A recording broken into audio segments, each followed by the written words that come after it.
So what is it? It's March 3rd? Yeah. What today? Black History Month's over. Yeah. How y'all feeling? Women's History Month. Y'all heard your boy Draymond? Boy, Draymond said we don't need no Black History Month anymore. we almost got out the month unscathed, and then Draymond just shut up and play basketball, Draymond. Shut up and dribble. Shut up and dribble. I sound like a Fox News. Yo. So I missed You kinda look like one too. That's where crazy. did he say this? Okay, yeah, JJ's not on social media. Well, where did he say this? So I think that was his pod. No, I think this is regular press. It was It was regular an press, interview? and he had After on game. Yeah, It was an interview? and he had on he had on the shirt that said like Black History Month, and he was making it very clear that he normally would never wear something like that. And he was like, to be honest, we really need to get rid of Black History Month. It's clickbait. We need to teach Black History every day of the year. Yes, he said I teach my Black history every day. I think January he to said December. it backwards then.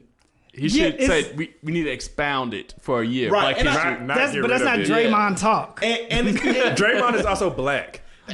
Whoa!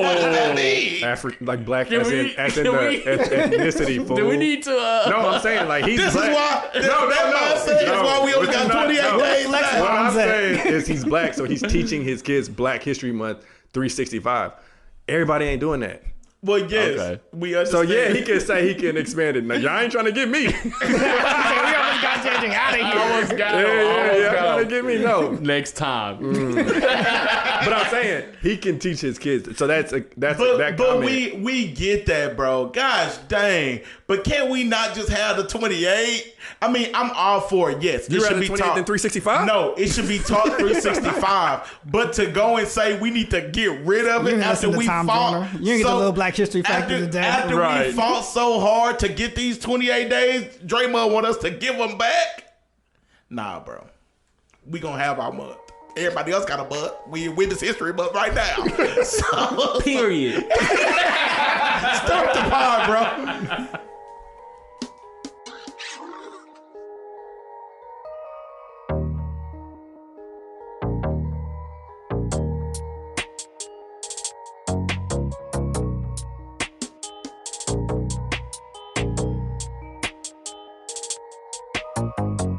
Welcome back to another episode of the Soundboard Podcast, episode 68. Yes, sir. This is Coop, and I'm joined by It's your boy Dontae. and None other than your boy JJ. the one and only, Big KJB. the biggest. Yeah. If this is your first time listening, this is the Soundboard Podcast. Yes, sir. We are a couple of guys that have known each other for, is it a decade? It's over a decade. Decade and counting. Yeah. Decade and counting. And we wanted to include y'all in our soundboard. What's up, guys? What's going on? Bro, there's been so much going on. I'm gonna be honest. Personally, I haven't had that much going on in my life. My youngin, she trying out for cheerleading. So Has she cheerleader before? No, she's never cheerleader before. Wait. Never? And she just Never. like it's so random? actually, Jake is more athletic. She usually will do like volleyball. She's played volleyball. She's played soccer. But she really wanted to try out for cheerleading, bro. I know why. Why? the boys? Yep. Nah, ain't no already boys. know. You know what? I'm not even entertaining that because I'm in the same situation. Exactly. Alexis So shut trying to up. try it out All for of cheer. us as well, done. yeah. So shut up. All of a sudden they want to try out for And she never cheerleading. cheered either? No. She just wants to try. She just wants to. You know, She has a passion for cheering. I think get it. Yeah. I think for high school, you're just you're about to piss me off. I think for high school, you're just looking for your group, right? You're looking for Looking the for place where something. that you fit in. My goodness. You about to piss me off, and you about to piss me off just like Deion Sanders pissed me off. What do y'all do, bro? What hasn't Deion Sanders did? So the first thing he pissed me off was, y'all know Deion Sanders, he left Jackson State and HBCU. He left them. Now he's in Buffalo, Colorado. And he's just been trying to gear up for the season. He's been trying to make the school seem a little more HBCU like. He's bringing his Coach Prime, and I mean, I'll say Coach Prime antics. Ooh, sorry. Like everything that he's known for, He's trying to bring it with him. Well, he's trying to bring the vibe. So this is number one reason he pissed me off. So he has a meeting. He sits down with the band director. He sits down with like the leader of the dancers. And he's basically like, you know, when we was at Jackson State, this is how we did everything. This is how what we came into. This is all this. Knowing dang well they don't know these songs. These bands do not operate like that. They're musicians. They can learn the music. They can, but they can't never steal the swag. And that's what he tried to do. You seem real passionate, my brother. Because instead of him staying his black behind at Jackson State, he wants to come to a predominantly white school and then trying to turn it into a HBCU. He brings the show. What's wrong with that? Shut up. The problem is you listen to DMX. What? DMX said, "You blaze me, I blaze you." No. You gave me, I gave you. Nothing less. No, I don't like that, bro. I don't like that. He gave Jackson State something. So we about to see all these. We about to see the dancers and the band switch up their whole swag because prime time is here. It's him. Do you think like that? that. Do you think that they will try? They will actually fulfill that request? Yes, bro. I think So they will. They actually. So Unfortunately. word has they reached out to a HBCU. Southern band. Boom, right? Yeah, Southern Boom to be like, hey, put us on. And I'm already upset, bro. I'm upset about it. So that was one of the things Deion Sanders pissed me off Well, on. I think even with that, part of the issue with transferring culture is that part of the allure of HBCUs is that it's a safe place for the culture. Right. So when you bring it to a PWI, it might start and it might flourish a little bit, but people aren't going to feel safe with it because it starts to expand out into different other communities and you can't control it anymore. We have a thing at Southern that we say, especially when it comes to the band. Where did you graduate from? I went to Southern University. Why you focus on? He Deion. He went from the black school to the white school. Why you focus on the wrong thing? You Deion. Often imitated, never duplicated. Exactly. But y'all acting like this is a new thing. What's the I new mean, thing? we get it. The culture expands. No. We don't get to keep the culture. No, It's we not- create it and then people steal it and repackage it as theirs. Okay, let me ask you this. Can Deion steal his own culture? He could. He ain't. It's his culture. He's the coach. No, he ain't preserving it either. Yeah. So I mean, to that point, as long as Deion holds control over He it, ain't being no but the gatekeeper. reality is once he's done, he can't gatekeep it anymore. They're not going to keep that. I guarantee if Deion were to leave, they're not going to keep the same. If they were winning, If they're winning, it's going to become a part of the culture. Yeah, over time. of the school. I don't know if that culture is sustainable there. I think this is so funny that it's sustainable at Colorado, but it was not sustainable at Jackson State. What are you talking about? Y'all said Deion was the show. Not Justin was actually on my side. You told me that they cannot sustain it without Deion, but you think I Colorado? never said they could not sustain it. I said it's money messed also up. changes a lot of I things. said it's messed up. It's messed up that he left and he brought all this awareness and stuff to Jackson State and then left Jackson State. But you're saying there's going to be a drop off when he left. Otherwise, what's the problem? I'm saying I do think the resources were going to leave when he left. I don't know, bro. We'll Yeah. see. So shut up. I have a new saying. Time will tell. Is that new? That's me. He didn't even make that up. Quote me. So that was the first thing he did that pissed me off. The second thing he did, he was on the Rich Eisen show. Y'all gonna quit showing out in front of these other people, and y'all gonna quit doing it during Black History Month. We need to have a come to Jesus moment as a community. So he gets on this Rich Eisen show, and he's talking about what he's looking for in players and like the things that he wants in a player. And this is what he said. He said, we have different attributes: smart, tough, fast, disciplined with character. Quarterbacks are different. He said, we want mother, father, dual parent. We want that kid to be a 3.5 GPA and up because he has to be smart, not bad decisions off the field at all, because he has to be a leader of men. He then says, defensive lineman is totally opposite. Single mama, trying to get it. He's on free lunch. I'm talking about just trying to make it. He's trying to rescue mama. Like mama barely made the flight, and I want him to just go and get it. It's a whole different attribute for the different positions.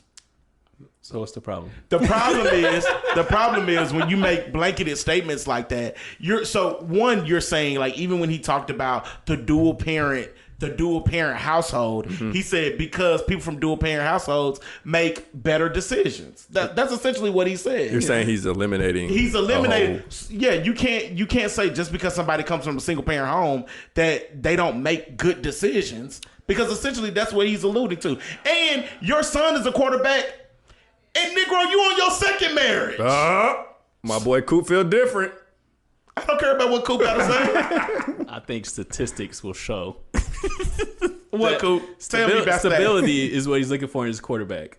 Yes. If you come from a 2-parent household, there's more than likely you're going to be in more of a stable situation. Okay. And so you say, There you go. and so you're saying just because you come from a single parent household, it's not a fact. No. That's what you're saying. That's what it's more than you're more likely to be a more stable person. Statistically speaking.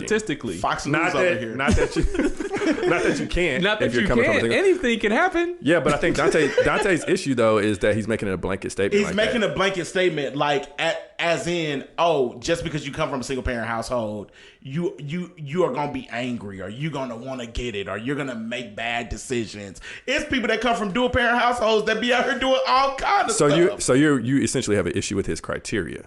I have an issue with him making blanket statements across the board. It was a tasteless joke. And yes, and because he was laughing with it, they were all laughing, and yeah, bro. Like as somebody who come from a single parent household, maybe that's why it's Yeah, I was gonna saying, say it's we're personal. here to affirm you. Like, as somebody who comes from a single parent household. You make really good decisions. I made really good decisions, and I'm not mad all the time. So you can shove it. You seem a little upset.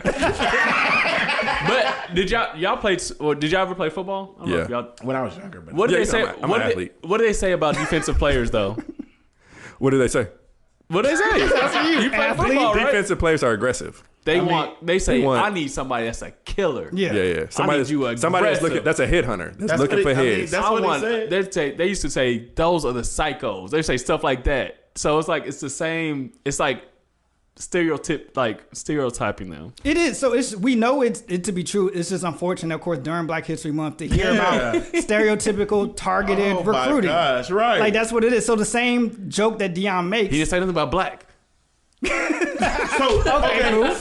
fair enough. He did. Yo.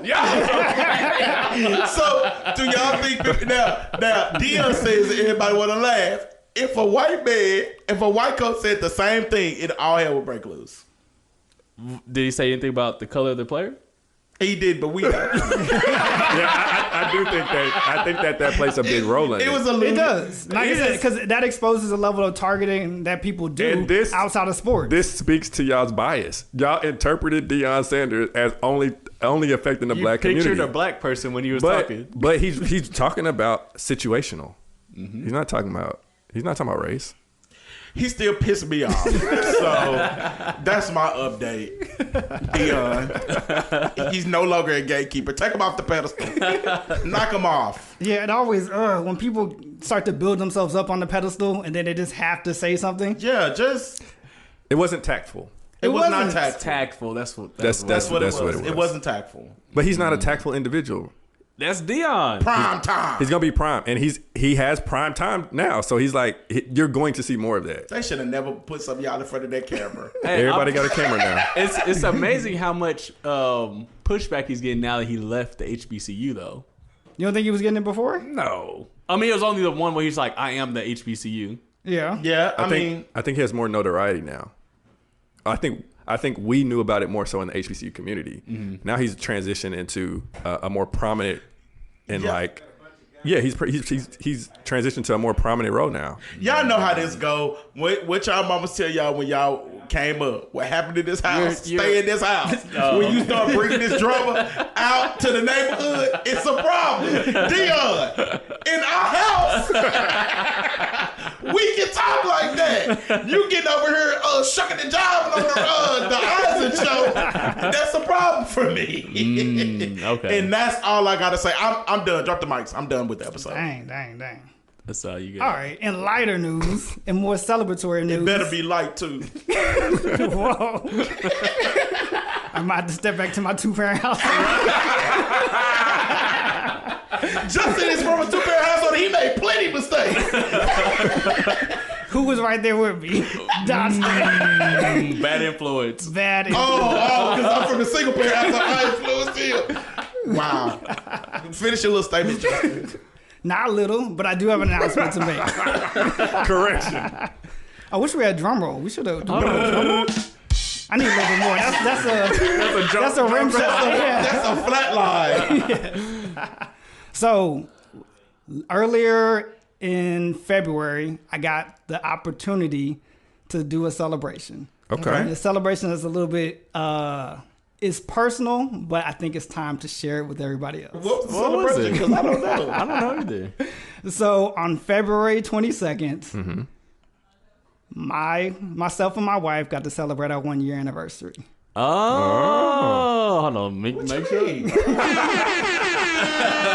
didn't get married until July, What June. year? Yeah, 1 year in February. So we actually did elope in February of last year. Did y'all know that? I didn't know that. This boy got a secret marriage? Congratulations. No, and you know what was funny about this? I literally saw him post it, and I said, Justin, why don't you post 222? Yeah, he's like, Wait. That is of no significance. yeah, he said you should have got married on the day. Who knows about Little this? did he know. Only myself and my wife. Y'all, secret. Wow. We kept it from our parents, kept it from our siblings. Justin, you're wild. Why did I spend all that money on that suit for? Y'all was already married. This boy think he Romeo and Juliet, bro. Justin was portraying the whole time like he ain't been married. Yeah. Hey, bro, you approaching the day. You're approaching that. How you feeling, bro? You ready? You ready? He was married the whole time. He's already married. Y'all should know I'm a villain. This, Justin, what is going on? the plot thickens. So did y'all even... Did it feel like y'all was married before y'all had the wedding? Oh yeah, it felt a lot like we were married. Did y'all even cohabitate? Because you're my cohabitation brother. So technically, really no. cohabitating. So there was reasons behind it, because ultimately, yes, Nah, I don't want to hear this. I know, Coop, I'm sorry. So You we got me did talk sitting about by like myself. the housing situation. Like, hey, didn't want to move in before we were married. So y'all got married? Well, we got married.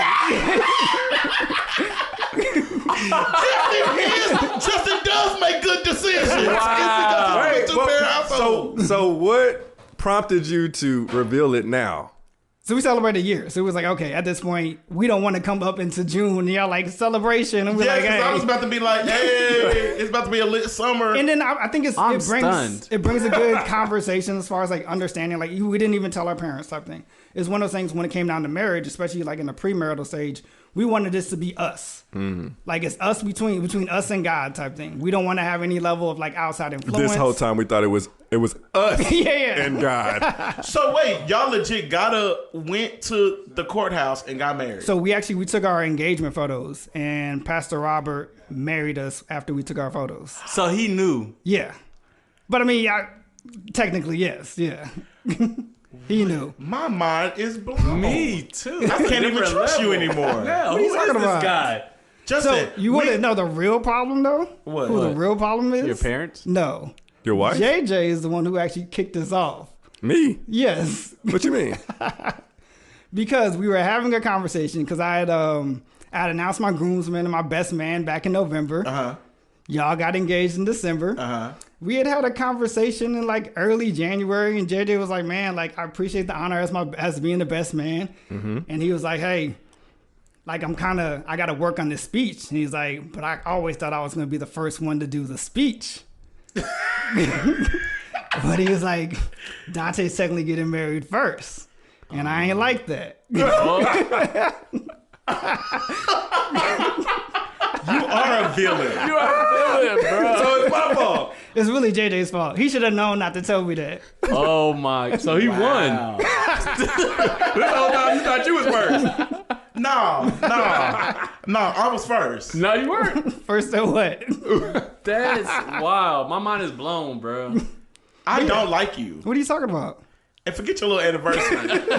So what did y'all do to celebrate? So we actually we went to a steakhouse, Dakota Steakhouse in downtown Dallas. Oh, yeah. Underground steakhouse. Yeah, the underground steakhouse. Yeah. I drove by it so many times, never knew what it was. You got a steak? Oh yeah, I got the New York strip. Did it make a difference? I think it did. So we went to, where did we go? Like Perry's. We went to Perry's a couple days before. That And was I just mid got or like what? a 6 inch. I mean 6 ounce. Oh. I mean, it's the same. Subway. 6 ounce, and it was decent. You liked Perry's Yeah. better or Dakota's? I like Dakota's better. But they both were really, really good. But I think when you can just tell the difference, just size alone. And it's kind of like, all right, I'm really just enjoying this, like the whole process. I could get up and punch this man in his Look, right, it's face. still resonating, bro. We're gonna be processing this. We're gonna process this the whole episode. I literally Process is with celebration, joy. So It's a righteous moment. I'm two, happy for two. you. So Thank it you, technically That's is dope. two. And Yeah. we had Is this because you're a deuce? We got deuces. And we had this conversation. In fact, I remember Justin saying, "Bro, we should get married. We should get married on 222. Yeah, 222. Yeah. Because Kim is also a deuce. And if you don't know anything about Greek life, deuces are the people who come second. They're number 2. They're number 2. It's the people who come second to the first people who are the best. But so neither. I'm neither just here nor there. jealous that like if a movie's ever made on your life, they can talk about the secret marriage. Like he just made his life story a little bit more lit. They secretly wed. Nobody knew.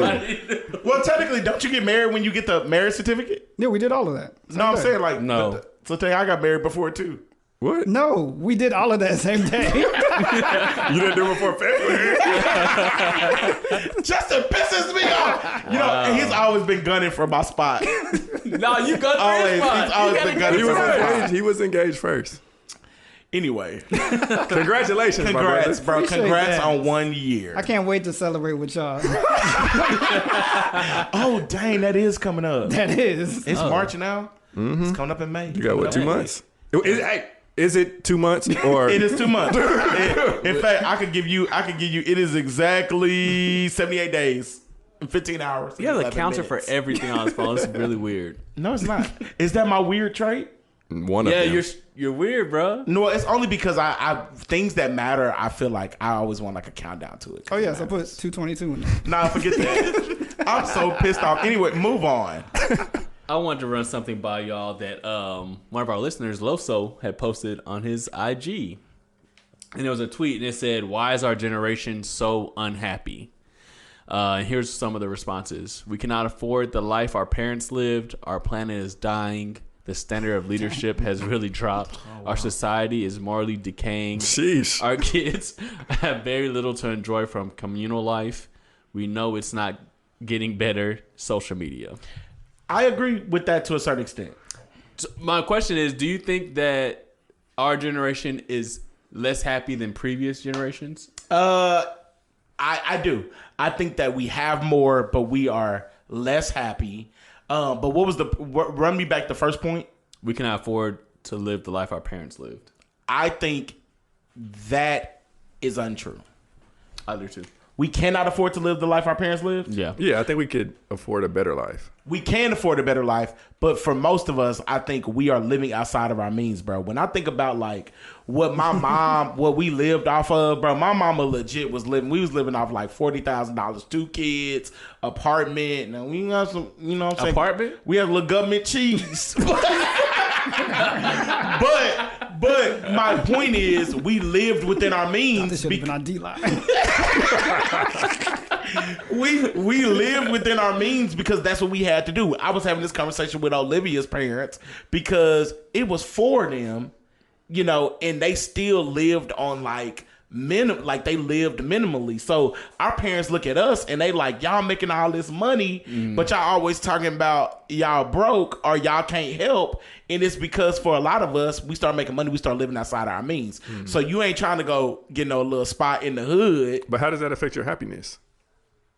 Because we have to spend more so that we can maintain our lifestyle. And ultimately, for a lot of people, if you're living outside of your means, you're having to either get second jobs or like you're always concerned about making more money or is it enough? And I think that's ultimately why we're unhappy. Because I think a lot of us living outside our means. So wait, are we all identifying as unhappy? No. Okay. No. Dante. Oh wait, no. It said as a generation. I'm saying collectively we have access to more, and I do agree that we are more unhappy. I think another factor is the last point that you're talking about social media. That's what I was gonna say. I think that we have more like connection points, but we're lacking the physical connection. Right. Like everybody's behind the screen. Even now, because of the pandemic, we're remote. So a lot of people are remote. They're hybrid. They're not engaging socially the same way that we did before. Now, hold on. If my boss listening, I don't want to engage. But I'm Keep speaking me remote. I'm speaking more so to like, I think that happiness is affected by loneliness. That's true. And people are more lonely now than they ever were before, because there's this facade of like, I'm not lonely because I can get on the computer screen, but it's essentially reinforcing the loneliness because you're really by yourself. You don't have those physical social engagements. That's facts. It goes into what we talked about earlier. Everybody's trying to find their people. We were talking about like the cheerleading. Right. Yeah. Right. And to that point, I talked to our homeboy Brian earlier, and I told him, I said, bro, I see you so active on social media that it feels like I know what's going on in your life, but really, I don't know what's going on in your life. And so as we start talking and start catching up, I'm like, dang, bro, I've been seeing you on social, but I really don't know what's actually going on with you. Speaking as somebody who's not on social, it makes a big difference. Right. So like when I was on social, I felt like I was connected to a lot of people without having to really be connected with them. Now the reality to hit that, bro, I'm not that close with a lot of people. So unless I'm interacting with you from like a text message, a phone call, or I see you in person, bro, I don't hear from 9 out of 10 of the people that I was hearing from before, or that I had I had an awareness of what was going on in their life. It changes how you approach everything. Well, you know what, JJ, that's interesting because I don't never hear from you. So we record on the podcast live. We record on the podcast every other week. Yeah. I talked to you last week. When did you talk to me last week? Last Saturday. Because we happened to record. No, that wasn't last week. I wasn't. It was 2 weeks ago. But I did talk to you last week. No. So this is the thing. Justin can verify. No. Technicalities. I do believe, though, to that point, well, as somebody who's off social media, because you always off of it, how are you keeping up with your friendships and relationships thing? No, so I would say that's something I can do better at. I was just talking to somebody about this earlier this week. One of the areas that I'm not good in is keeping up with communication. And it's just, bro, unless I put it in my phone as like a reminder or something, it's like time in my head, it just goes by. So a week, I'm like, dang, it's already a week done passed. I haven't hit up so-and-so. And then it's like just busyness in the day-to-day. Yeah, I don't really be keeping up with people like that. It's not out of malicious intent. It's just kind of like more so out of sight, out of mind. And that's why people are unhappy. I would say, but still, does all this really lead to unhappiness? Do you feel like? I think the loneliness leads to unhappiness. Okay. That's what I'm talking about. Like, I think that people are connected on social, but they really are fiending for like a physical like interaction with people. It's different, bro. That. It's different like getting behind the screen. People can put on this facade. You don't necessarily know what's real, what's not. But when you can like, I can physically like slap Dontae or whatever that is. Can you? Don't touch me. But it makes a difference, bro. It makes a difference. Yeah, to that point. So, I mean, I was going to take the social media avenue, but also kind of expand it out probably just to more like digital. So I think we, even ourselves, have kind of transcended to like a weaker generation. We don't have the same physicality as our parents and our grandparents because we have so many digital areas of convenience. So convenience has weakened our mindset, weakened our bodies type thing. So it leads us to be unhappy when we're compared to somebody who's like, hey, if we want something, we'll go get it. We'll go do what it takes. And I think that's the difference between our generations. So that leads us to be unhappy because it's kind of like, all right, they're more content because they know that they did everything they needed to do. If we don't have the levels of convenience or the digital aspect of it, sometimes it's kind of like, all right, I don't need to get that done, or I'll find another way to make myself happy. It's a lot of levels of like escapism too. Right. And I can prove that this is true, bro. Think back to a time that we all knew each other and we had the least that we have now, right? And let's say college. In college, bro, everybody broke. Somehow you scrounge up your money, maybe for a little bottle for the weekend.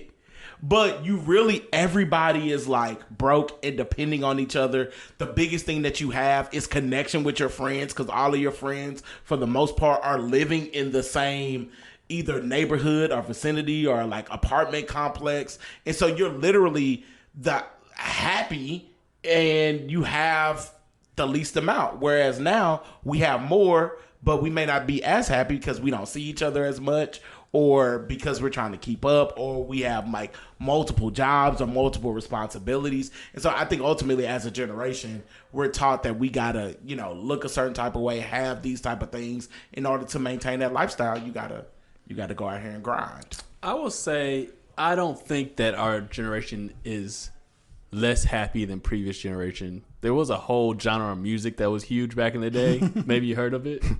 The blues? The blues. I think our generation is more obsessed with trying to be happy. I don't think they were concerned about it. I think they were trying to make it through. They weren't trying to. We have enough time to sit back and be like, am I happy? Yeah, I think that's the convenience aspect. And they're like, I need to get through this day. I need to get through this. They're not even thinking about being happy. It's not a thought that goes through their mind. Bro, thing. I think it's a level of exposure too, though.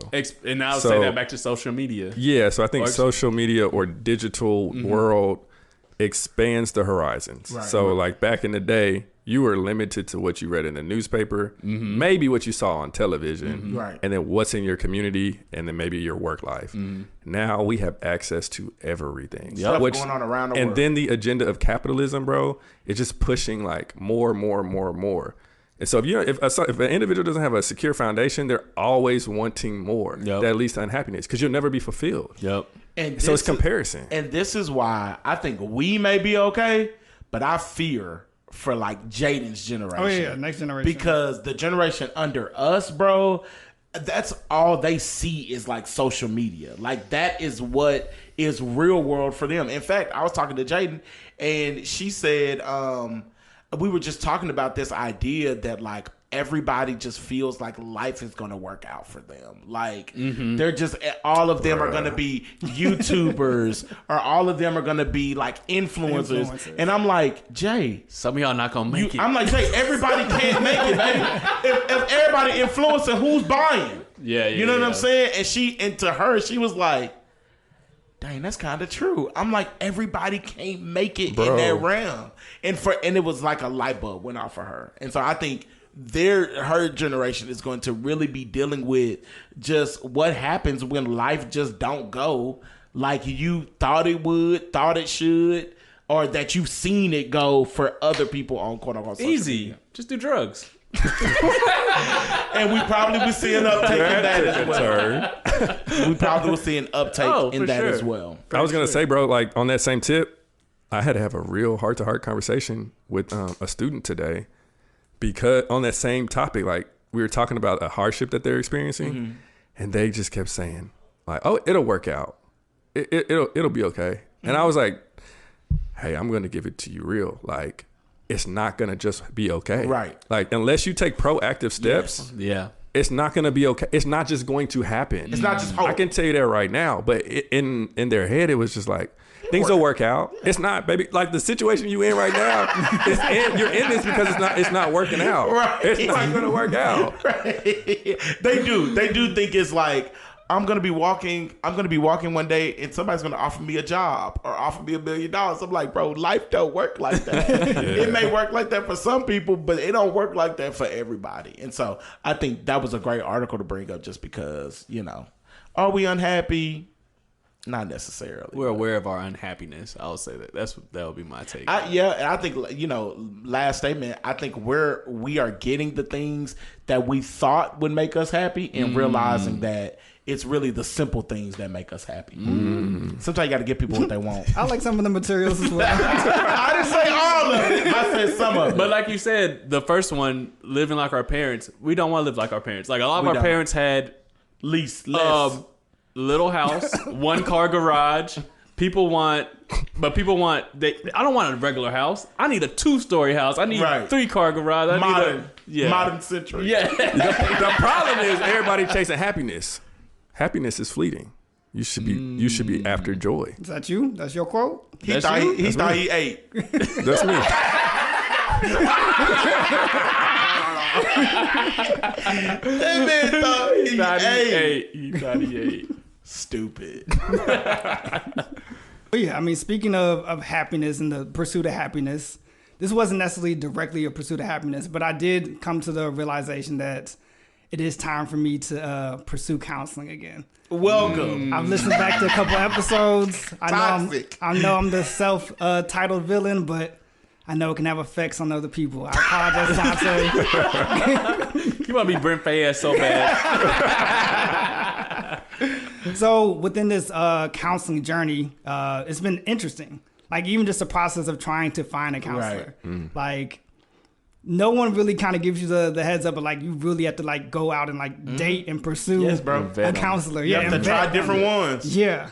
And it's not, especially at this point of like married life type thing, you don't think about putting yourself in a situation where I got to like introduce myself to somebody. You have to understand their vibe. You have to realize that I'm also paying for them as well. Right. And make sure I'm actually getting something out of it. Right. So that process is very, it was very tedious. And I realized even as I'm going through the process, part of the reason why I needed to go through the process, I eliminated a lot of people just based off of looks. Before you even talk to them. Yeah, bro, we not gonna vibe, bro. They don't look like they can help. Yeah. Do you know? Are you looking for like a man, woman, black man, Yeah, so black woman? I worked my way through like the levels of filtering. So like I know I wanted, of course, a black person. I've done stints before, and I've had black women. So I was like, all right, let me try a black man this time. Okay. Even when I'm going through like their levels of like their areas, kind of like race related and also faith based. Those are two qualifiers. I don't want any students. That's a whole nother thing. Don't know why that's offered, but I mean, technically they Cheaper? graduated. Yeah. It's usually less expensive. It is, Yeah. yeah. But I ain't Because they have to trying get to gamble. they They have to Yeah, get their hours. training hours. They have to That's get their cool. training Now, I don't want to me. be older than my therapist. Yeah. You don't feel like you can learn from somebody younger? Yes, but I don't want somebody that's experienced, that's seen some stuff. Same level. I was Yeah. like, I want somebody older, but not too old. Right. There was a couple of them was a little bit over the limit. Like a 5 to 10 year range would be perfect. Y'all got lists. We Bro, talking about dating. You don't have your dating list? bro, mine was like, he's probably like 25 years older than me. I can accept that too. He's like 25 years You older probably than have me. an old soul. That's probably what you like. You feel like 25 years is too much? What is that? That's 55 type thing? Yeah, I think he was like 55. No, I think I was like 10 years above. I think that's the range. I want us to be able to still resonate and not look at you as my father. That's reasonable. Oh Yeah. my gosh, did I pick up because I had daddy issues? Staple. And this is why Justin in therapy. Said I have a dad. I don't need you to be my daddy. I got a daddy. But I mean, that also brings a weird concept to it too. Like trying to figure out, like I ultimately found one. I have a couple that I still need to try, but I went through a couple sessions with one, and it's like, all right, like introduction type thing. He's a very soft-spoken individual. I don't come from a soft-spoken household. Like I come from a lot of aggression. You need a counselor that's gonna cuss you out. And that's ultimately what I told him as far as expectations. Like I want somebody who's gonna hold me accountable and be like straight shooter with me. My mentor's a straight shooter. Like my pastor's a straight shooter. Like those are the people in my life. Like so, but he's like, that's not necessarily how I go through my methods. Like I'm more the passenger. Like you tell me where you want to drive, and I'll help direct you. I was like, all right, strike one, but like we gonna work through this. So it's cool. Like my overall goal is to like help with my level of empathy. So I was like, all right, I'll stick with him because he is empathetic. That's one of his methods. He wants to be able to feel how you feel and try to work you through it. That's the opposite of you, boy. Cool, whatever. So what made you know that you needed to talk to somebody? Because Kiana's asked me to talk to somebody. I'm like, I'm self-aware. I can figure this. Like You need to go talk to somebody. Well, I'm transparently, I still don't necessarily feel like I need to talk to That's somebody. how I feel. But it's like, all right, let me give it an opportunity. Like, let me give it a shot and like see like what's the benefits. Because I mean, JJ, Dante, y'all have done counseling before. And y'all have given reviews that it's been beneficial in situations. So it's like, all right, When you find the right one. yeah, it's a tool. So ultimately, I want to make sure I'm using all the tools in the tool house. What made put y'all over the edge to make you say I need to talk to somebody? Olivia made me go, or she was gonna break up with me. But you wouldn't have gone otherwise. I realized I had issues. Was it something that you're like, I can't figure this out? Bro, I would tell you exactly what it was. I had a problem with Olivia making more money than me and me being insecure about that. Why are you laughing? Why is that so funny to you? What's wrong? Hey, Why we is in it the so funny safe to you? space. I'm sorry, bro. No, I don't want to talk Am anymore. I safe to be myself too? Or is he the only safe one? I'm sorry, go ahead, Dontae. The safest go whoever got the mic. Okay, go ahead. And so, Everybody got a mic. and so, shut up. And so my wife said, well, at that time we were dating. She said, bro, I think you need to go talk to somebody about that. And honestly, she gave me the push. It was like a Christmas gift or something. She was like, I'll pay for like your first session. Or Damn, first that probably didn't help. I'll pay for it. I know I have the money. It was the and I went and I enjoyed it and I just kept going back. Okay. So honestly, I went begrudgingly. But it you wasn't didn't like feel I was. I just went because I recognized I needed to go talk to somebody, but I had not taken the steps to actually go. Yeah. So for me, I've actually been on 2 occasions now. Okay. So I went maybe 4 years ago now for the first time. Okay. That was actually, I remember I was in a conversation in a parking lot talking to Justin. And I was like talking through some things, and Justin was like, but Justin basically was like, hey bro, it sounds like you might need to go to therapy. He was like, he was like, Go talk to somebody about your feelings because I'm not one of them. well, he basically was like, I mean, there's my opinion is biased, Right. is what he was saying. That's and he's real. like, I think it would be helpful for you to talk to somebody who's non-biased, who can give you maybe some like a different perspective. So I was like, all right, maybe I can heed that advice, and I went, right? If so, I wouldn't say that was necessarily under my own volition. The second time was encouraged by my wife also, but I had the recognition that I was not, I essentially was not okay, right? weren't at Like your best. I was showing up and I was like not operating like how I normally operate. I wasn't functioning how I feel like I normally function. I wasn't performing like I feel like I'm capable of performing. So I'm recognizing all these indicators, and it actually took me a while to take a step. Okay. Because I'm self-aware. I'm like, I'm all right. I'm self-evaluating. I'm reflecting. I can figure out my own process. I can figure out what I need to do. And so I'm good at that. I'm just kind of checking the box. I'm going through it. But I think it really came to a point where like it was continuous. And so I was like, all right, let me like take a step and see, let me explore and see if this can be beneficial for me. Why were you so willing the first time with Justin? Just because you trusted Justin's insight so much, or is it? No, I think at that point I had pretty much hit rock bottom. Okay. No. So I definitely didn't do it because I trusted Justin. It wasn't that. It was before Justin mentioned it, bro. Other people had mentioned it already. Okay. They were like suggesting like, hey, maybe you should think about therapy, different things like that. But it was like, bro, I had hit a real low point, and so I hadn't got to a low point like that before. So it made me be like, all right, I'm more aware of maybe I need to seek out some help. Justin, are you not? What's the word?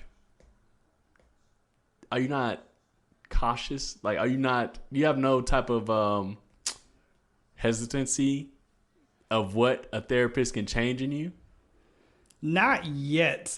I think that might happen when I know for sure I have the right one. Okay. Right now, I can talk to him and be like, hey, I'm still somewhat on edge, or I'm somewhat defensive. And that also somewhat led to part of our problem in our consultation. And it's like, but like, if you're a good therapist, you'll work it out. So that's my challenge to him type thing. But yeah, like it is certain aspects of like stuff that we talked about before, like ultimately, if a counselor gets their full vision or their full opportunity with somebody, they're really going to make a change in them. And it might not be what you want to get rid of. So part of it is like, hey, my level of snappiness, like he's going to want to try to work that out to figure out like, all right, why are you so snappy? Like, Let's explore that. Yeah. And it's going to ultimately be like, hey, you don't have to say that, or you should think of something else to say.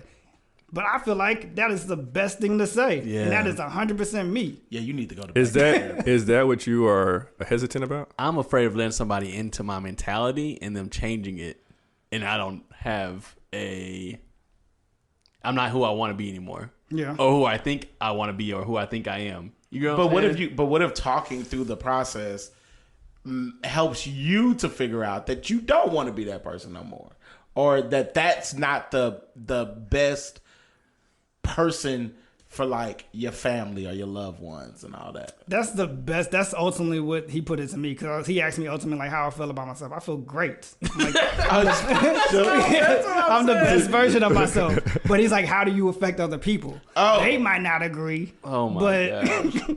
I'm the best version of Yeah, me. you need to stick with him. It's one of those things where you might feel a certain type way about yourself, like how you look or how you're portrayed, until you see a picture of yourself. And then you're like, Yes. oh shit. Yeah. So I mean, but I think that's part of therapy, is like putting a mirror up to yourself to say, look at you, and look at you from this perspective, because sometimes we have blind Look at spots. you. Yeah. But I will say, to your point, because I feel like there's a lot of people probably who is afraid of like letting somebody in and then them, I guess, quote unquote, changing. We're all changing in some form or facet, but I think that there's a misnomer that somebody else can really change you. Like, you have complete autonomy. So like, you have to be receptive to it to then say, oh, I'm going to change. Right. At the end of the day, you get to make the determination to say what you're saying is valid or it's not valid. Yeah, I can apply it or I don't want to apply it. That's right. I can decide to make that change or I don't want to make that change. All they're doing is like bringing up perspective or insights, and you get to, determine what you want to do with that. Exposure. Yeah. Maybe it's not changing. Maybe they're exposing you. And be clear, bro. You can work the system. If you go to therapy, you can. No, for real. No, for real, bro. If you go to therapy and you are not you're only going to get as much as you give. So if you go in and you aren't being as transparent, or you aren't letting your therapist into like certain areas of your life, they can only work with you on the areas that you quote unquote feel comfortable in. That leads me to part of our conflict in our session. He tried to test my level of transparency. So we wanted to play a little game. Stupid game. So I'm gonna play a That game boy with irritated. You gonna play the game with us? Let's play the I'm game. Excited. Okay. I'm excited. All right, I can't do the soft spoken part. I'm soft spoken already. He was even more soft spoken than me. Yes. No. Not whispering. Yes. Very, very slow. So I want to play a game with you. Yeah. That's I'm- creepy. Oh, no, that's creepy, bro. Hey, pick your voice up when you talking to me. Put your pants back on, man. Why are your pants down? What's going on? That's the first session.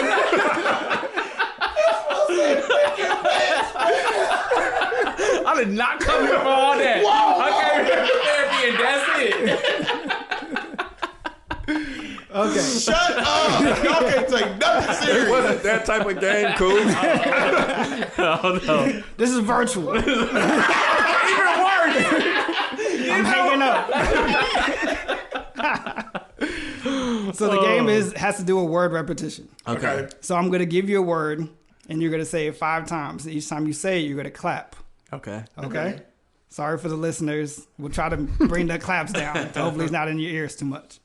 All right. But when I'm saying the word, I need you to focus on the word. Okay. All right. All right. Clear your mind. Take 10 seconds. Deep breath in. Deep breath out.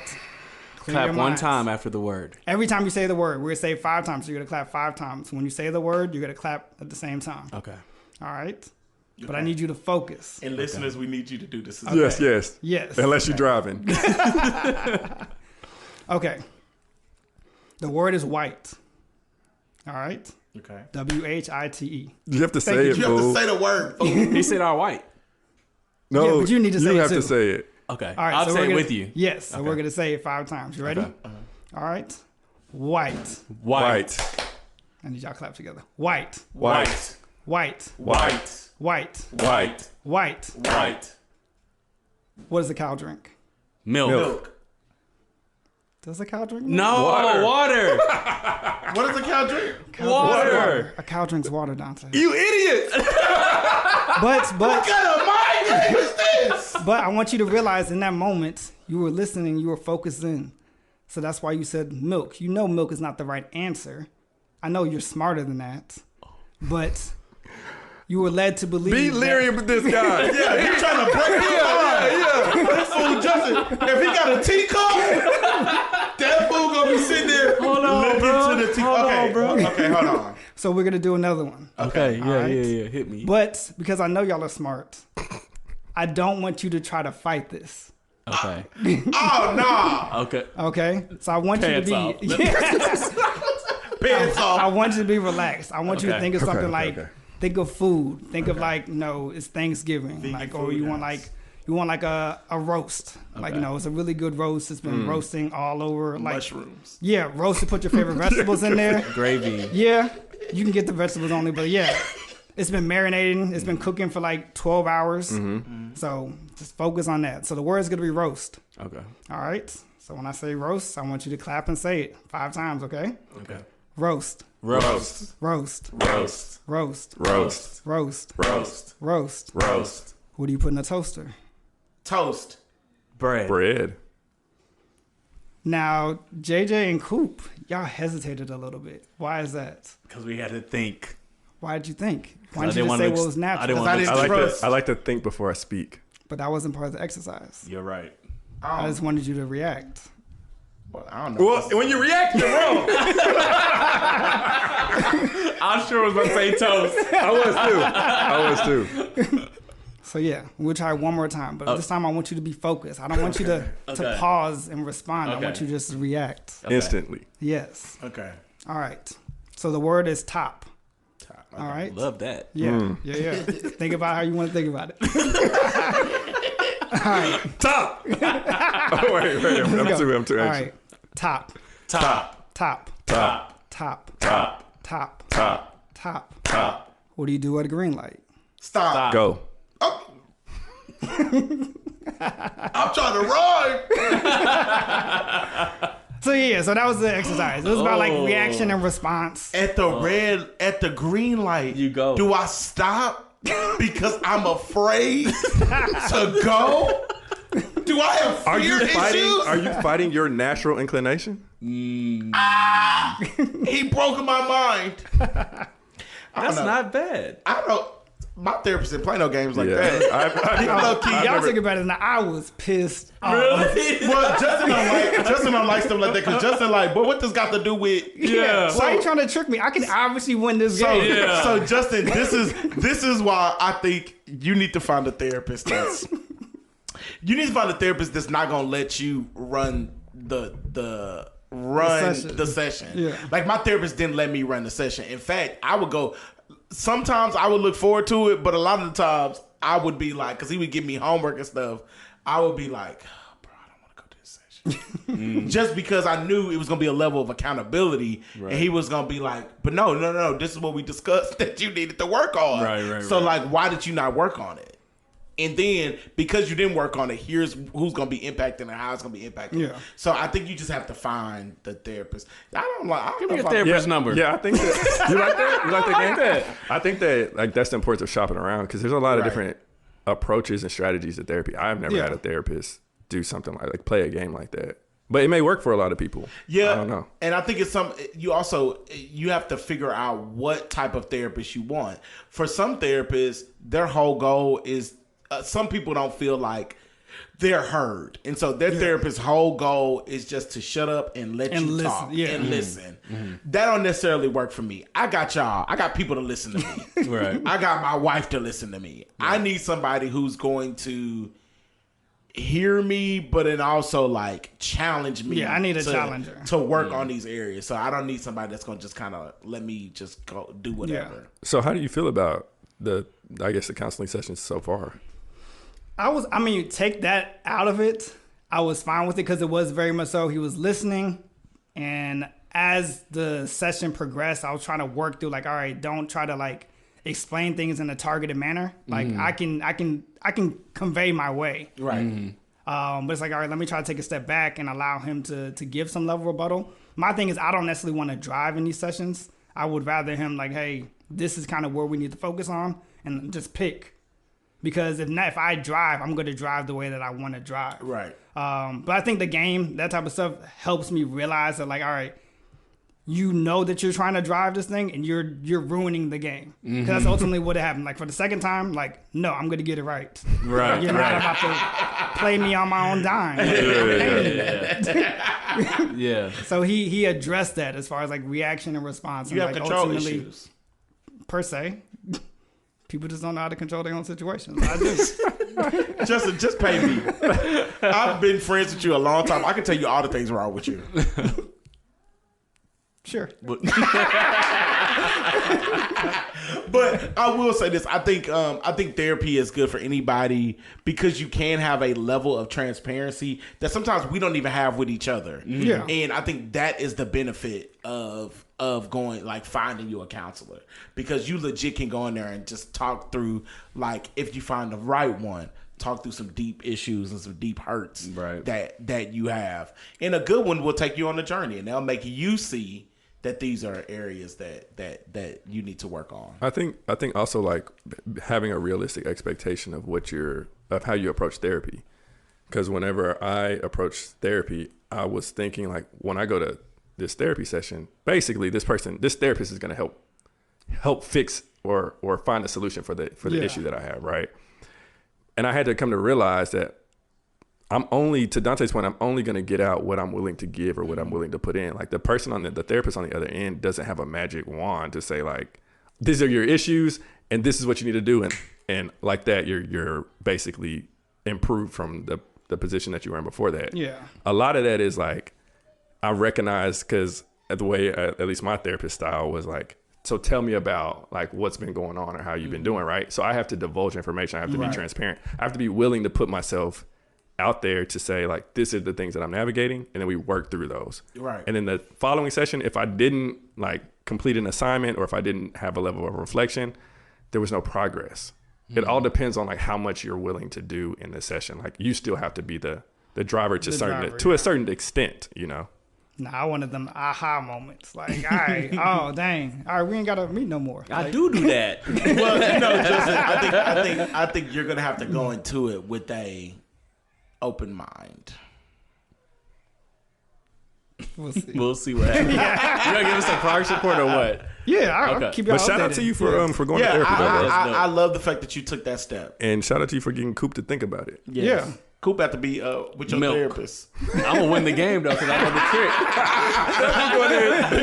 He got the note. Hey, Water. 10 minutes later. You tried it. 10 minutes later, Coop gonna be laying on this couch. The man gonna be on the screen, and Coop gonna be crying. I've always been like this. I just never.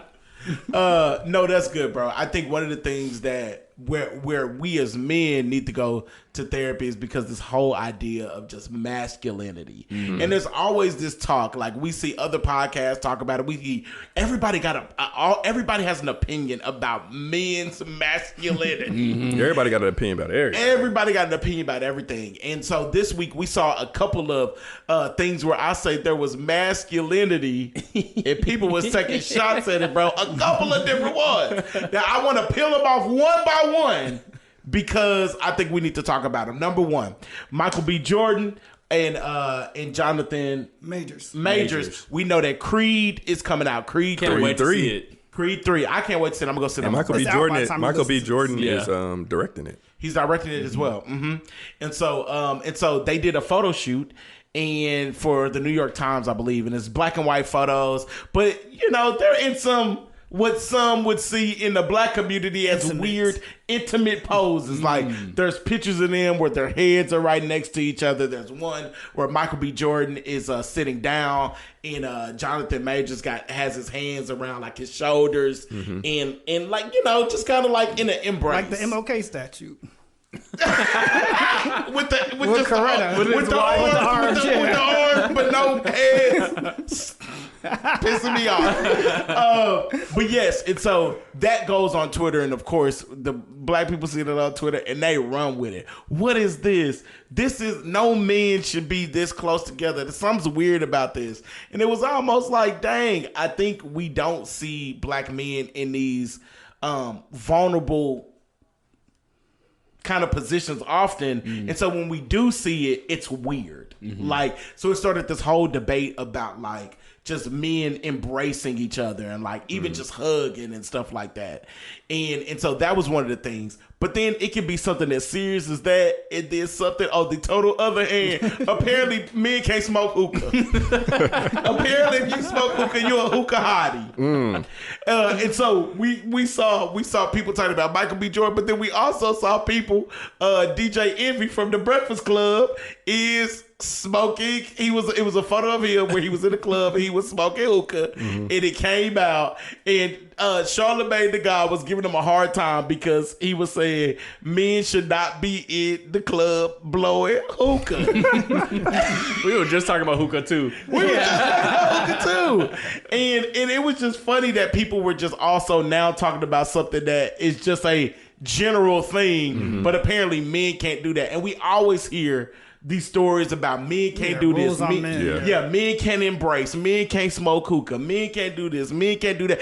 Michael B. Jordan called a young woman out for making fun of him in high school for calling him corny. And apparently men can't speak up for themselves either because he was all of a sudden wrong. It's a lot of rules and regulations. It's a lot of rules and regulations on men and masculinity. And it's almost like everybody just has something to say. I want to get y'all's opinion on that. Like, from just as a man, as people who can speak on this for real, how does it make y'all feel to see people have all these limitations and all these things on masculinity?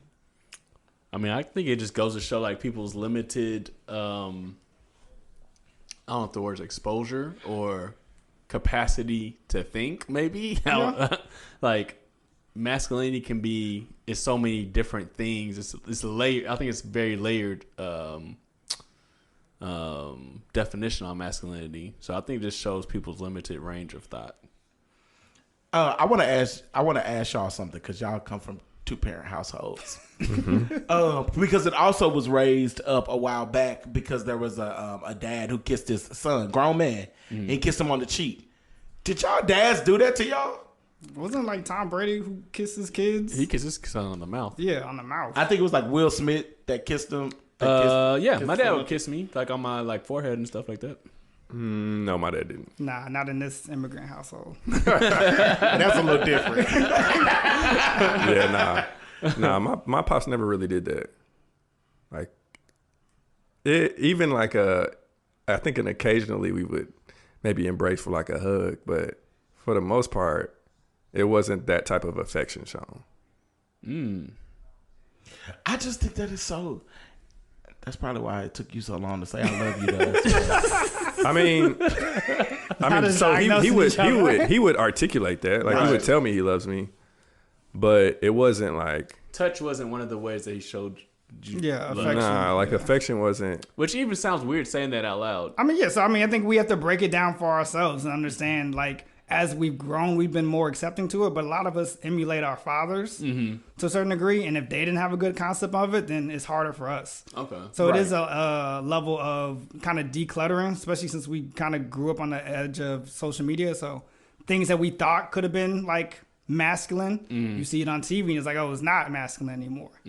Or you see the opposite, and it's like, oh, like how do I really define what I want to be and what I'm willing to accept? Because a lot of it is defined by, if you allow it, it's defined by others. They tell you what it's not. Right. You can grow up your whole life feeling like, all right, I am the most masculine thing until somebody tells you that you're not. Right. Yeah, and I feel like most of the things that appeal for men at an early age are trying to justify, trying to show you what the ideal picture of a masculine man is. And that's typically, or at least when we were growing up, that was typically like in the hero format, or it was like, this person is like, strong, they don't cry, they are aggressive, whatever. They have these certain characteristics, and like society wants to dictate and tell you what this looks like. But I think there's so many layers of masculinity, right? Early on, I read this book called The Tender Warrior, and it was talking about somebody who was like a top general in the military. Right. It was talking. Reading is masculine. Hey man, is reading masculine? Because y'all feel different. But the whole premise of the book was talking. It was I think the author was a general in the military. But it was this concept of like he was his mentor was a masculine man, but his mentor, he saw his mentor cry. He saw his mentor talk through emotions, all these different things. And this is the top general of the military. They're going off to war. And he's like, he's strong in battle, but he was tender in his love and his affection. And it just showed the duplicity of a man. Like sometimes you got to be strong. Sometimes you got to be tender for your family. You got to be tender for your wife, for your kids, for whoever that is. There's more than society paints a picture of it. But I think that as men, I think society, for the most part, and the majority of people struggle with insecurities. Yeah. So when they see the picture of man, now they start to question what they are navigating, what they're going through, because it doesn't match up. But I mean, you got to take into consideration that society wants you to conform and wants you to have a group think and wants everybody to be the same. So there's no opportunity for uniqueness. There's no opportunity for idiosyncrasies. Like I got to be the same as you. I got to show up the same way. That's a good point. That's a great point. No, that is good. And I'll even say, when we were talking about prime, when you're talking about the 2-parent household, I think that's a big aspect about being balanced. So like, even though maybe y'all's parents, your dads might not have been the most affectionate in whatever type of way, you've still seen your parents struggle, your dad struggle in something, something. You've seen them down. My dad ain't struggle. Whereas I feel like a lot of people that maybe they didn't have a dad in the household, they only see the exterior man. So they only see, like when we go outside, we put our armor on. Yeah. You only see a man in armor. You never see him take his armor off. So you think this is what a man is, and at the same you don't see the other side of it. That's a good point. No, that is good. I think for a lot of the people who are coming up with these ideas about what masculinity is, what masculinity isn't, ultimately, I think a lot of these people have father wounds, like whether they're woman or male, and you can have your dad grow up in your household and y'all still not have an emotional connection. In fact, my life group, we're going through this whole thing about a man and his story, and this is whole video series about just how a man's relationship with his father, whether his father was absent or there or just there and emotionally absent, and how that ultimately impacts a man and your view on manhood. So it said it impacts it in 3 ways. It said either a man with a father wound as they defined as an ongoing emotional, social, or spiritual deficit that's caused by the lack of healthy relationship with dad and now must be overcome by other means. It said it happens in 3 ways. 3 things happen. Either he's angry or in pain. So, which is one what I think we see the most, right, in our society. But the second one was bottling up the feelings. I would say that we see this where you're not as forthcoming with your emotions. It's harder for you to connect with and form deeper relationships because you're just bottling up. But then another one was an inner sense of lostness or incompleteness, like never feeling like you can be a man because there's always this deficit missing, or like there was something that you needed to be taught that was not taught. And these are things that your dad can be in your home or outside of your home. But ultimately, I think when everybody's talking about and coming up with these ideas about masculinity, to that point, it's all coming from a specific type of lens of the type of male you've seen or the type of man you have not seen and what you've been told that manhood looks like. That was really good, bro. You even made me think, because I was talking about from a man's perspective, but it's also from a woman's perspective. Yeah. And we wonder why, like, girls like bad guys.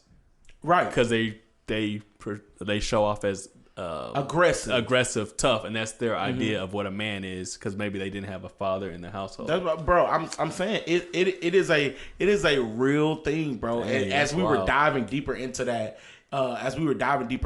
video in that series, all these guys were sharing, guys who had their dad in their home, guys who had their dad who did not grow up with a dad, and everybody to a certain extent had a father wound. Like even the ones who were like, my dad was there, but he wasn't there emotionally. Like my dad was never, he provided, but he wasn't there, or my dad was absent, or my dad chose not to be there. And so I think it ultimately all this comes from people. That made me think about something different, like, and it's related, but it's in a different direction. But that thought process of like talking about father wounds, but also like how in the home and outside the home, men don't necessarily show emotion or affection in that regard, made me think about it from a faith standpoint.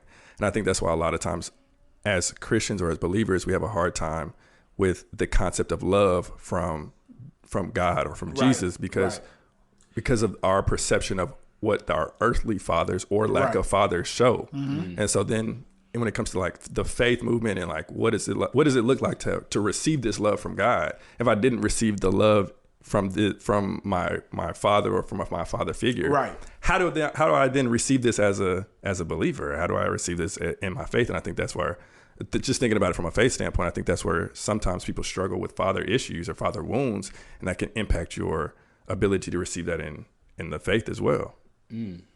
Everybody screwed up. But there's hope. Is there? Yeah. Where is it? Open the book, brother.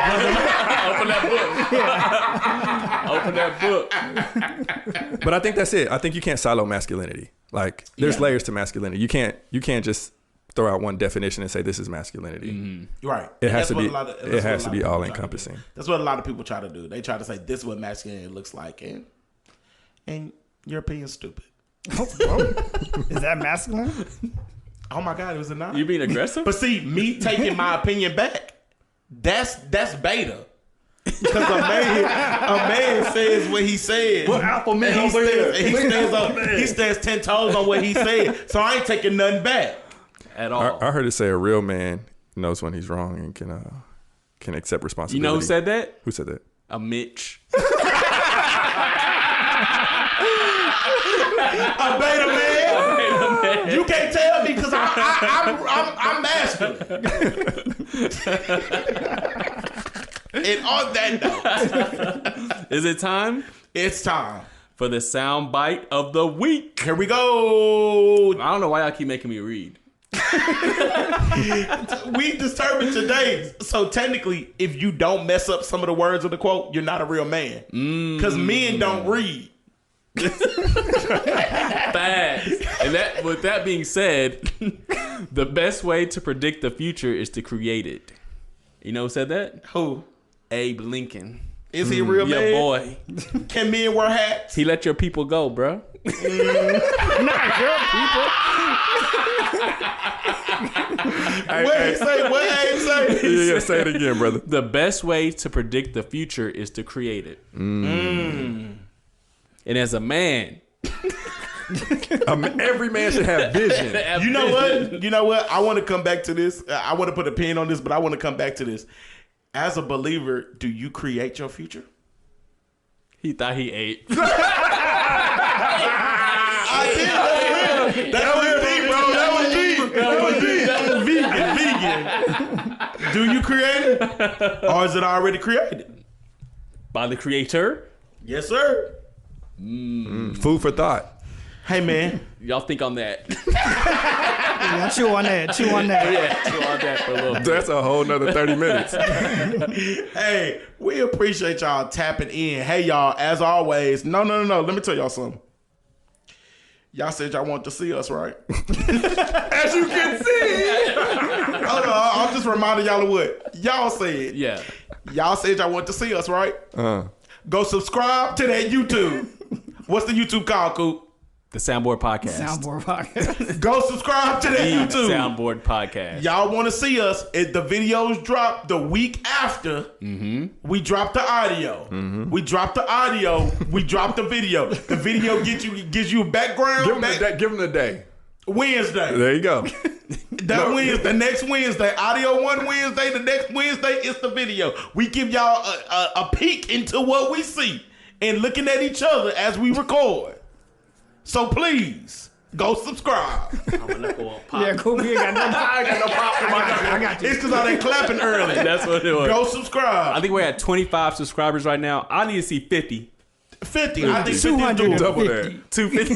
250. And We just need 25 of y'all. okay, I'll tell y'all this. 25 by the next time we come, or y'all go see no more videos. I'm a man in masculinity. And he ain't no beta man. You gotta set the tone. That's I'm setting the right. tone. That's right. But also, guys, you can keep us with us on Instagram as well at the Soundboard Podcast. Also, on your favorite audio platform, whether that's Spotify Or Apple. or Apple. Apple Podcasts. You can find us on there as well at the Soundboard Podcast. Now, guys, if you want to keep up with your boy Dontae, you can follow me at Dontae Speaks Life. That's Dontae. I'm thinking about changing my Instagram name, but I can't figure out what You're not speaking life no more? It's over? It's over for that? For longevity. I'll let y'all know, but for right now, Dontae Speaks Life. Follow your boy. And if you want to follow Coop, you can find me at thisiscoop_. You can follow JJ_Jeremy J. Don't DM him. All things Big KJB at Just a Fiasco. We out. Peace.